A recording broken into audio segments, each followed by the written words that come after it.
Welcome to the Masai Mara podcast, a new episode starring, I should say, Irene Amoke. Welcome, Irene. Thank you so much, Steve.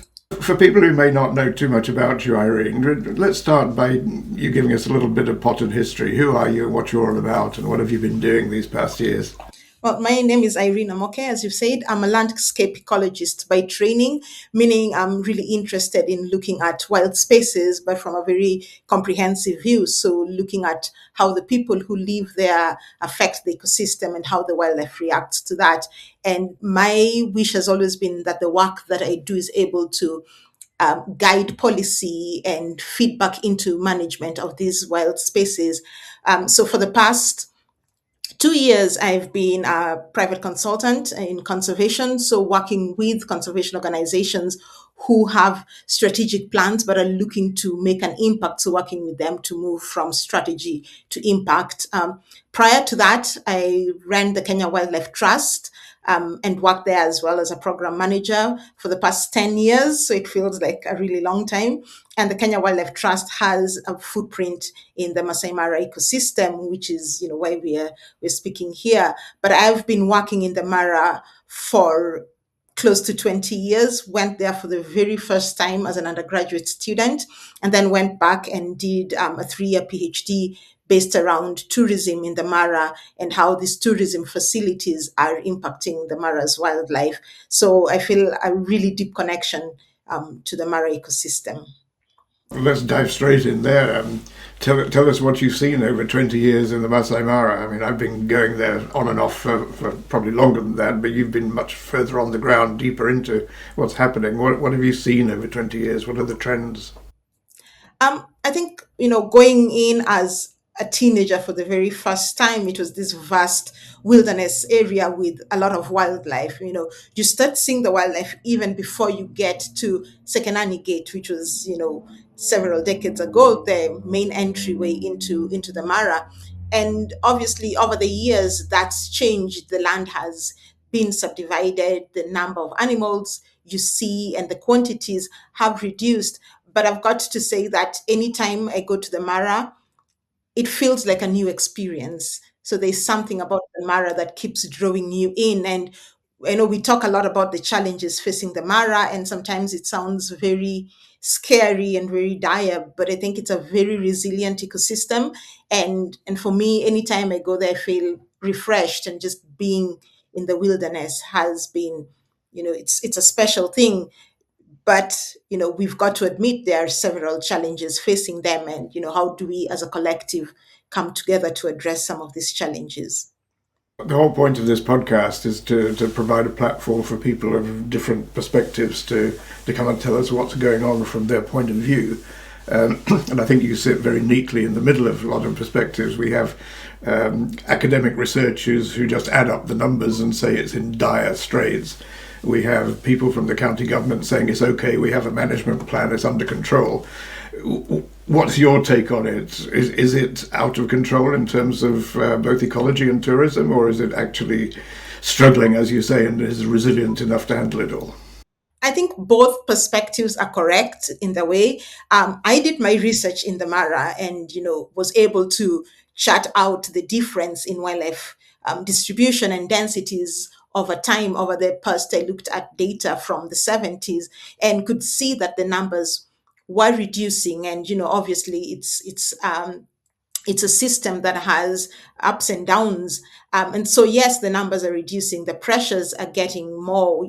There are lots of droughts, long droughts, there's flooding, there's a lot more fencing coming up, livestock numbers have gone up, people have increased.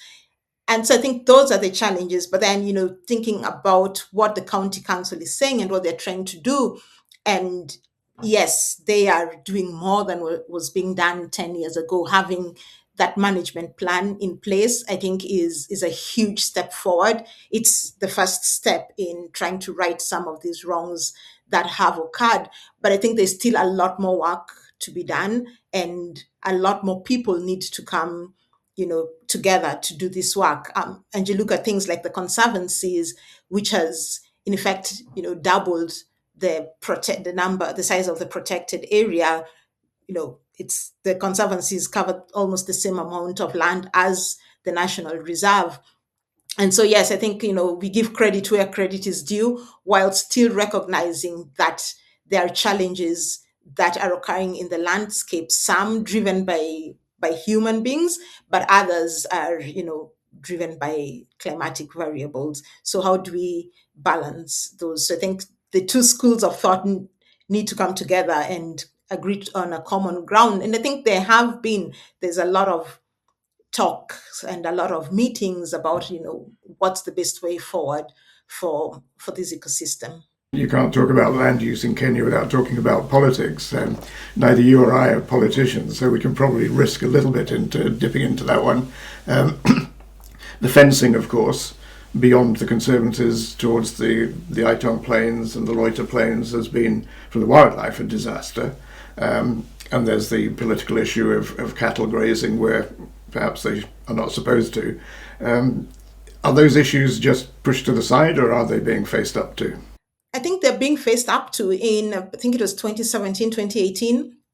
A paper was published by a group of us in the Mara and researchers from Aarhus University in Denmark, and they mapped the growth of fences, over the past 30 years in the Mara ecosystem. And, reading that paper and looking at those maps, it's scary if then you project the growth of fences using that data, and being on the ground and seeing these fences come up. On one day you're driving along this road and this open space, and then tomorrow you go and there's a fence there. I think that is an issue that's been recognized, and I think there's an appreciation of the impacts of those fences, not just on wildlife but on people and livestock as well. Livestock then have to move longer distances to get water and to get pasture. And when you drive across the Mara and you see wildlife hanging off the fences, it's a bit of a reality check on what needs to be done. And then the issue of livestock, as you said, I think there is the politics of it, but then the human side of it as well is, if we are encouraging people to set aside land for wildlife and take out livestock, there has to be a balance. Where will the livestock graze? The conservancies have, really good grazing plans, but I guess that's not enough if livestock are still getting into the reserve. But it's also a matter of numbers, and how do you manage those numbers? How do you provide enough food for the livestock? So it's a lot of questions. Not sure what all the answers are, but there are ideas that have been put out there, and a lot of them are already being worked on with a lot of good people, both private sector researchers and also from the county government. It is a living ecosystem, isn't it? And humans are part of that. The challenge being obviously that the human population has escalated dramatically more than any of the other species that we share the area with. Is population a big issue? Is that being faced up to again in any way? Yeah, it is. I mean, I think, you had a conversation with Joseph Ogutu, and he talked about the numbers of wildlife, the populations declining, except for rhinos and elephants because they have special protection. And as you said, it's a living ecosystem. So as we're talking about wildlife, we've got to talk about the people, and people do need places to live in. And I think there is acknowledgement that the population has gone up, but there's also immigration into the Mara. There are people from other parts of the country that come to the Mara because of tourism and the livelihoods that they get from the Mara. I think part of the ecosystem management plan that was passed at the same time as the National Reserve Plan was how to set up proper urban centers. So the spatial planning aspect of it, where do you set up towns, and where do you put the resources, the social amenities that people need, so that it's not as scattered across the ecosystem as it is now, because there are planned towns, yes, but there are also unplanned town centers that come up. And with that, you've got schools and churches and clinics. So I think the urban planning aspect of the ecosystem plan and the county spatial plan needs to be, I guess, dealt with a bit more urgently than it currently is, because the first time I went to the Mara, Sekenani and Talek were really small centers, and now they are, bustling, business points with banks and big hospitals, which is a good sign of development, but at what cost to the environment? Yeah, absolutely. You mentioned NGOs. There must have been an awful lot of people trying to do their best from many different aspects. In your time with the Kenya Wildlife Trust, was there a great deal of cooperation with all the other NGOs that work in the Mara? Yeah, I think there's conservation organizations, the development organizations. Then we've got the academic sector where it's students coming in and just doing research because they need to finish up their PhDs or their master's programs, but they get a lot of really interesting data, a lot of really interesting information that then needs to be filtered back in a way that makes sense to the managers and the policymakers. But the conservation organizations that are based in the Mara, long term, like Kenya Wildlife Trust's Mara Predator Conservation Program. We've got the Mara Elephant Project. There's the Pangolin Project. We've got the Mara Meru Cheetah Project. There's a lot of them, and the development organizations, the Mar Trust, and a lot of clinics as well, and church-run organizations. And when I was at KWT, and I'm still, part of KWT externally, there was a move to try and bring people together to speak in one voice. And that was when the One Mara Research Hub was created, to try and get all these researchers into one room and speaking in one united voice, because also having 10, 20 different researchers going to the government or the county government, we then look a bit disorganized. And so the One Mara Research Hub was born out of the need to speak with a united voice. And I think that makes it stronger. And through that, there have been a lot of very interesting, results out that have been put out, communicated well, because, as scientists, we are not the best communicators, I've got to admit. So how do we learn how to talk to managers in a way that's not putting up barriers? How do we talk to communities and pass on the outcomes of our research in a way that's understandable to them, but also gives them a space to feedback and give us their thoughts and opinions? And so that's been happening, and having cross-border conversations as well between the Mara and Serengeti, and that happens annually. So I think there is definitely more room to grow, but there's been progress in terms of bringing people together and having all the people who work in the Mara find an avenue of passing on their results and their recommendations, because not everyone reads scientific papers. One question I always like to ask, which is more important, conservation or tourism? Because you can't have tourism without the wildlife being there. But again, in your experience, and now speaking personally, perhaps just an opinion, is there too much tourism in the Mara? I think so. I think there is a lot of tourism facilities for sure. And, I always say that tourism is the consumer of wildlife, and not consumer in a way that they eat it, but the people who benefit the most directly from wildlife is the tourism sector. So my challenge to the tourism sector has always been, why not put a lot into this product that you use to make a profit? Because if the product is gone, then you have no business and you have no profits. So there is always a bit more that can be done.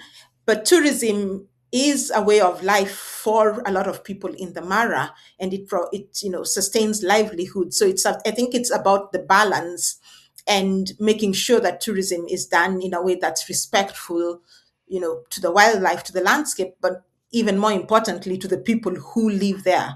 Because tourists come and go, but the communities, stay there, and they're in a way the custodians of that ecosystem. So I think tourism can be, a force for good, but then it can also be a force for destruction.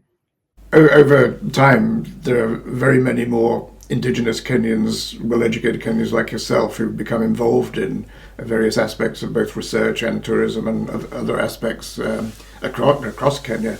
Um, are younger Kenyans interested in wildlife? Is this a driving force for the Gen Zs? Yes, yes, it is. I think there's a very big awareness of a lot more things. Like, when I was in my 20s, I was not as aware as the current 20-year-olds. So they have more to say about conservation and how land is used. And, they're not shy and they're not scared of, putting their opinions out there. So I think part of the conversation needs to be with the young people, with the Gen Zs and Gen Alpha, and whoever is there, because they've got an opinion and they will shout about the opinion. And the land use also affects them, because if they are going to inherit that land from their parents, then they want to have a say, and they want to have a say now. They don't want to wait 30 or 40 years later. So they've got a lot to say. And I think having conversations that include them, you know is the only way to go, honestly. Thinking about people who may be planning coming to the Mara and hearing all these different perspectives, but still just would love for their lifetime bucket list to come and see the most magnificent wildlife spectacle on planet Earth. Should people still come or should they keep away? Absolutely. I think the Mara is a huge resource for Kenya, but it's something that needs to be shared with people. I think people need to come to the Mara. I would say, the Mara is open all year round. It's not just during the migration, because that's the high season and everyone has this, I guess, perspective that you see the most during the high season. But if you go to the Mara right now, there's so much to see, there's so much to do. So I think it's broadening, the experiences that are available in the Mara. There are forests, there is hiking that can be done in the Mara, and sometimes even just understanding how the people live and how the culture of the Maasai is very integral to that ecosystem. So yes, come, but it doesn't have to be in June. You can come in February, you can come in April, and for anyone listening, now is a really good time to visit the Mara. And the odd thing is, you if you have a competent driver guide who knows the Mara like the back of their hands, as most of them do, they can Yeah. take you to places where you won't see another tourist or another car. It's extraordinary like that. Exactly. And I think there's also, everyone who has a list of things they want to see, and the big five and the big charismatic animals, which I think is very fine to see. But the Mara also has a lot of interesting, ungulates, and you've got a lot of bird life, and just the landscape itself can be enjoyed. So I think it's also thinking outside the box as a tourist. There's a lot more to see, and just listening to the guides talk about the history of the Mara, how and why the Maasai have been able to maintain that landscape for all these years. There's a lot of learning to be done.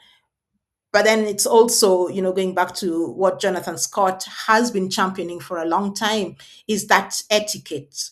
How do you respect, this place that has welcomed you? How do you respect the animals that live there and the people that live there, and, you know, the ecosystem as a whole? So being very cognizant of that, I think, is something that tourists and tour operators need to, really work on. Yeah, I'm happy that you mentioned birds. For anybody interested in birds, it is equally extraordinary, isn't it? I was surprised to Yeah. see, don't know why I'm surprised, lappet-faced vultures, which are the big pink-headed, the biggest of the vultures that you'll see around a kill in the Mara. They are absolutely endangered. The Mara must have the biggest remaining population, I should think. And there is a a raptor program that's based out in the Mara, and they do amazing work. And the Mara is an important bird area, so you can see hundreds of species and migratory species as well. And as you said, you'll see birds that you won't see anywhere else. So say sometimes, instead of just looking on the ground, we also need to look up and see what's above us. Absolutely. Well, Irene, thank you very much for your perspectives. I think one final question for you, if I may. Will the Mara still be here in 10 years' time? I think it will. Definitely, it will be. And it might not look the same because it's constantly changing. But I think with all the efforts being put in and the goodwill that's there from the communities and the county government and the Kenya Wildlife Service and the Wildlife Research and Training Institute and all the researchers doing work, I think the Mara will definitely be there. And if we want it to look as good as it does now for future generations, I think we all need to roll our sleeves up and actually implement all these, beautiful plans that have been drawn and tap into the goodwill of all the people who live and work in the Mara. Thank you very much, Irene. It is absolutely worth protecting, isn't it? It's an absolute world-class spectacle that we can't afford to lose. So thank you very much for your input today, and we'll keep in touch. Thank you so much, Steve, and I look forward to seeing you in the Mara soon.